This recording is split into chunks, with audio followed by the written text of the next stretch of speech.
विजयनगर के चहल पहल वाले शहर में एक आदमी रहता था। उसका नाम था गंगू।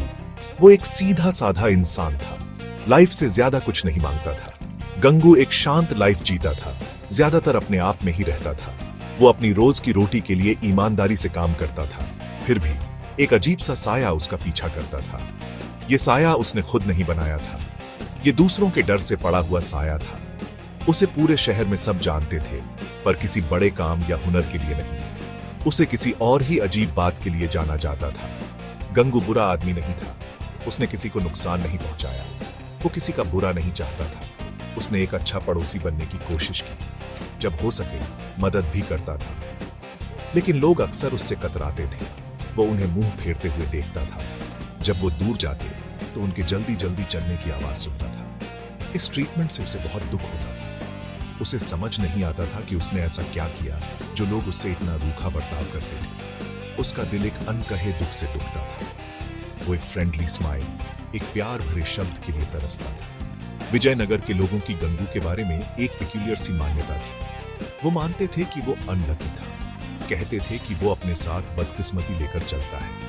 ये एक आदमी के लिए उठाने को बहुत भारी बोझ था। ये आइडिया उनके दिमाग में जड़ पकड़ चुका था। हर गुजरते दिन के साथ ये और पक्का होता जा रहा था। किसी को याद नहीं था कि ये शुरू कैसे हुआ। शायद ये कोई चांस इवेंट था, शायद कोई मिसअंडरस्टैंडिंग, लेकिन अब इसे सच मान लिया गया था। गंगू किस्मत का मारा हुआ था। वो सोचते थे ये रेपुटेशन कोई हल्की बात नहीं। इसने गंगू की लाइफ के हर हिस्से पर असर डाला था।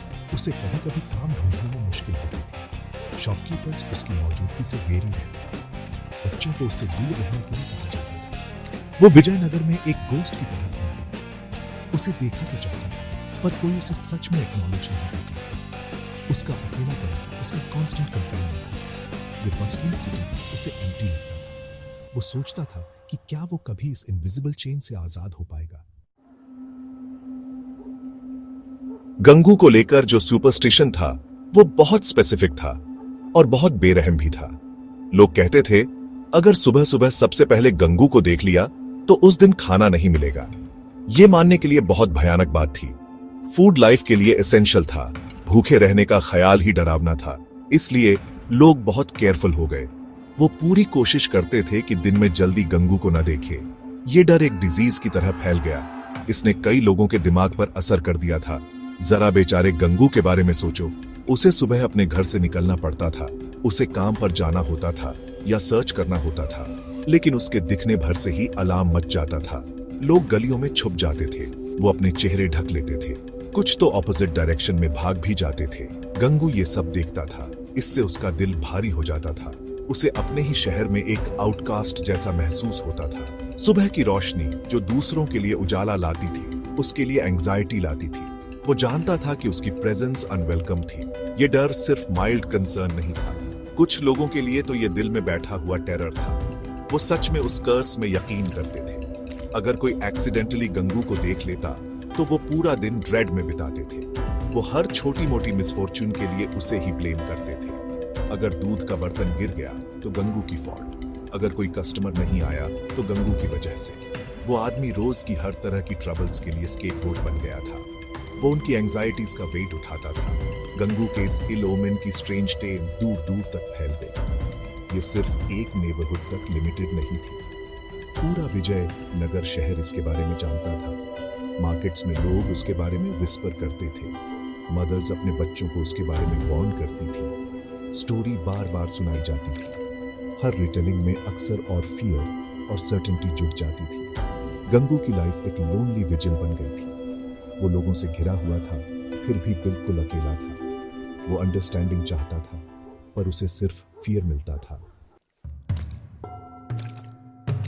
महाराजा कृष्णदेव राय विजयनगर के रूलर थे। वो एक फेमस राजा थे।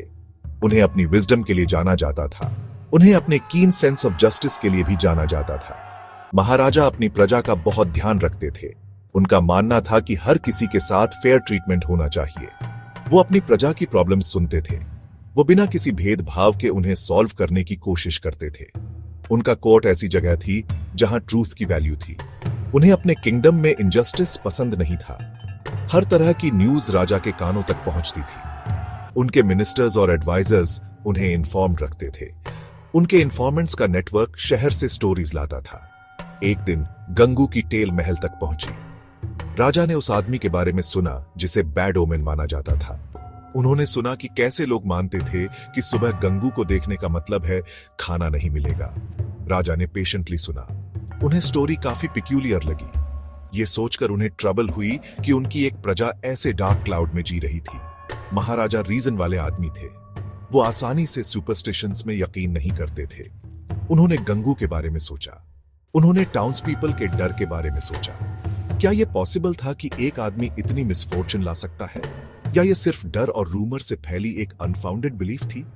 राजा को लगा कि यह पता लगाना उनकी रिस्पॉन्सिबिलिटी है। वो एक आदमी को सुपरस्टिशन की वजह से सफर नहीं करने दे सकते थे। जस्टिस की डिमांड थी कि सच सामने आए। तो महान राजा कृष्णदेवराय ने खुद इस मैटर को इन्वेस्टिगेट करने का फैसला किया। वो हिरसे पर रिलाई नहीं करना चाहते थे। वो अपनी आंखों से सब देखना चाहते थे। वो फेयरनेस में यकीन रखते थे। अगर गंगू सच में हार्म पहुंचा रहा था तो यह समझने की जरूरत थी। अगर वो इनोसेंट था तो उसका नाम क्लियर होना चाहिए था। राजा ने गंगू की अनफॉर्चुनेट रेप्यूटेशन के पीछे की रियलिटी को अनकवर करने का प्लान बनाया। उन्होंने रिजॉल्व किया कि विजयनगर में जस्टिस होगा, गंगू के लिए भी और लोगों के लिए भी। राजा, जो अपनी प्रैक्टिकल विजडम के लिए जाने जाते थे, उन्होंने एक सिंपल प्लान बनाया। उन्होंने अनाउंस किया कि वो खुद गंगू से मिलेंगे। वो अगली सुबह सबसे पहले उसे देखेंगे। ये न्यूज विजयनगर में वाइल्ड फायर की तरह फैल गई। लोग एस्टोनिश्ड थे। वो बहुत एंग्शियस भी थे। उनके प्यारे राजा का क्या होगा? क्या उन्हें भी उस दिन बिना खाने के रहना पड़ेगा? बहुत से लोग वर्स्ट का डर रहे थे। वो बेटेड ब्रेथ के साथ सुबह का इंतजार कर रहे थे। गंगू भी डर और होप की एक टाइनी फ्लिकर से भरा हुआ था। अगले दिन अर्ली मॉर्निंग राजा तैयार थे। गंगू को उनके सामने लाया गया। गंगू कांप रहा था, अपनी फेट के बारे में अनश्योर था। राजा ने गंगू को काइंडली देखा। उन्होंने उससे जेंटली बात की। राजा की आंखों में कोई एंगर या फियर नहीं था। पूरा कोर्ट और थोड़ी दूरी पर जमा हुए कई टाउन्स पीपल देख रहे थे। राजा ने कुछ टाइम गंगू की प्रेजेंस में बिताया। फिर वो अपने दिन में एज यूजुअल लग गए। उन्होंने अपने कोर ड्यूटीज अटेंड की। उन्होंने मीटिंग्स की और फिर मिड डे मील का टाइम हुआ। लो एंड बिहोल्ड, राजा ने अपना मील एंजॉय किया। उन्होंने पेट भरकर खाया। कुछ भी अनटवर्ड नहीं हुआ। सूरज चमक रहा था। किंगडम में पीस था। राजा ने सुबह सबसे पहले गंगू को देखा था। फिर भी उन्हें खाना मिला। सुपरस्टिशन सबके आंखों के सामने झूठा साबित हो गया। फिर राजा ने लोगों को एड्रेस किया।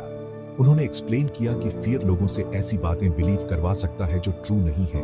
उन्होंने बेसलेस सुपरस्टिशंस के डेंजर के बारे में बात की। उन्होंने दिखाया कि गंगू सिर्फ एक ऑर्डिनरी आदमी था, मिसफॉर्चून का सोर्स नहीं।